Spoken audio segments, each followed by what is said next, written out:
அமைச்சர் ஐ. பெரியசாமி வருமானத்துக்கு அதிகமா சொத்து சேர்த்ததா தொடரப்பட்ட வழக்குல உச்ச நீதிமன்றம் ஒரு அதிரடியான தீர்ப்பை வழங்கியிருக்கு.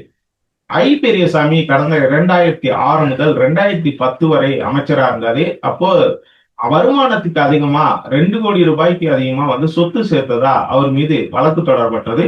அதிமுக ஆட்சி காலத்துல லஞ்ச ஒழிப்பு துறையால் தொடரப்பட்ட இந்த வழக்கை திண்டுக்கல் மாவட்ட நீதிமன்றம் ஆரம்பத்துல விசாரிச்சாங்க. அப்போ ஐ. பெரியசாமி மீதான வழக்குல எந்த முகாந்திரமும் இல்லை அப்படின்னு சொல்லிட்டு அவரை வழக்குல விடுதலை செஞ்சாங்க. ஆனா லஞ்ச ஒழிப்புத்துறை என்ன பண்ணாங்கன்னா உயர் நீதிமன்றத்துல மேல்முறையீடு சொன்னாங்க. அதாவது மாவட்ட நீதிமன்றம் ஐ. பெரியசாமி மீதான வழக்கை ரத்து செய்ததற்கு எதிராக உயர் நீதிமன்றத்துல மேல்முறையீடு செய்யப்பட்டது.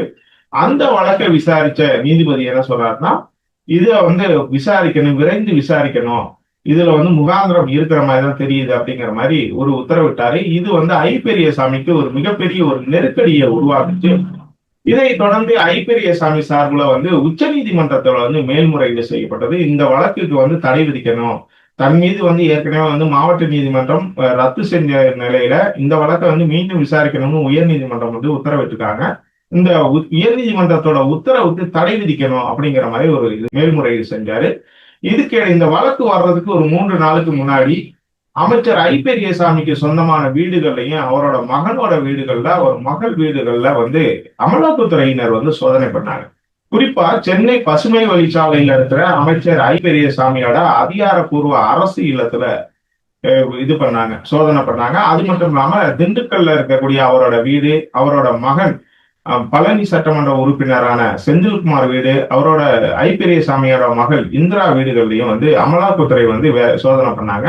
கிட்டத்தட்ட 11 மணி நேரம் இந்த சோதனை நடைபெற்றது. இந்த சோதனையின் போது அமைச்சர் ஐ. பெரியசாமி வீட்டு முன்னாடி ஏராளமான திமுக நிர்வாகிகளும் தொண்டர்களும் முடிந்தனால ஒரு மிகப்பெரிய ஒரு பரபரப்பை ஏற்படுத்துச்சு.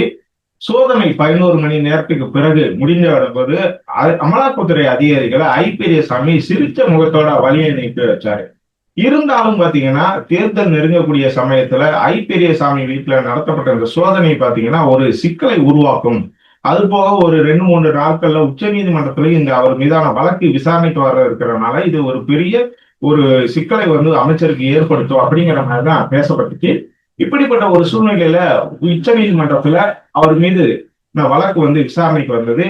அப்ப அந்த வழக்கை விசாரித்த உச்ச நீதிமன்ற நீதிபதி என்ன சொன்னார்னா, இந்த வழக்கு ஏற்கனவே மாவட்ட நீதிமன்றம் ரத்து பண்ணிட்டாங்க. இதை உயர் நீதிமன்றம் மீண்டும் விசாரிக்கிறதுக்கு ஏற்புடையது இல்லை அப்படின்னு சொல்லிட்டு உயர் நீதிமன்றம் விசாரணைக்கு உத்தரவிட்ட அந்த உத்தரவுக்கு தடை போட்டதோட இந்த விவகாரத்துல லஞ்ச ஒழிப்புத்துறை பதில் தாக்கல் பண்ணணும் அப்படின்னு சொல்லிட்டு உத்தரவிட்டு வழக்கை ஒத்தி வச்சிருக்காங்க. இது அமைச்சர் ஐ. பெரியசாமிக்கு ஒரு நிம்மதியை கொடுத்திருக்குது அப்படிங்கிறத விட திமுக தலைமைக்கும் ஒரு மிகப்பெரிய ஒரு நிம்மதியை கொடுத்திருக்குது அப்படின்னு சொல்லலாம். இருந்தாலும் ஒரு சில அமைச்சர்கள் வீடுகள்ல அமலாக்கத்துறை இன்னும் சில நாட்கள்ல சோதனை நடத்துவதற்கான வாய்ப்பு அதிகமா இருக்கிறதா சொல்லப்படுது. அதனால அதை எப்படி நாம திமுக தலைமை எதிர்கொள்ள போறாங்க அப்படிங்கிறத நம்ம பொறுத்திருந்து தான் பார்க்கணும். இந்த விவகாரத்துல நீங்க என்ன நினைக்கிறீங்க அப்படிங்கிறத கமெண்ட்ல சொல்லுங்க.